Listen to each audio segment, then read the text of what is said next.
Hi, Mr. X with glossary term complementary angles. Two angles whose sum is 90 degrees, or pi over 2 radians, are said to be complementary. Angle 1 and angle 2 are complementary if together they build this right angle.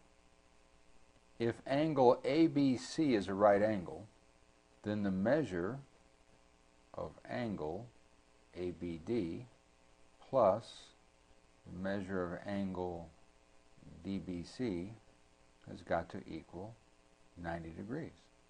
Of course, we could call this just the angle 1 and call this just the angle 2 that we already had, and that would be equivalent.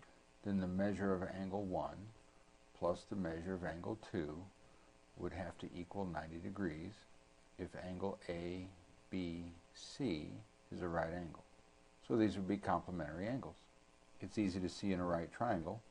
If you know that the angles inside any triangle add to 180, then if we've already used up 90 degrees, so to speak, with this right angle, how much is left for the other two?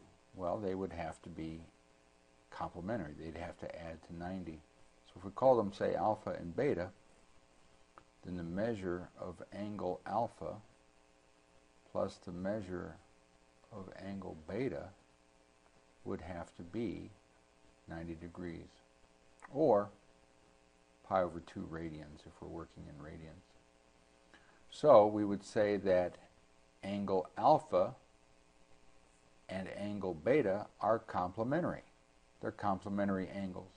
So whether you see it like in a right triangle or you see it as two adjacent angles, either way, when two angles sum to 90 degrees, we have complementary angles. MrXMath.com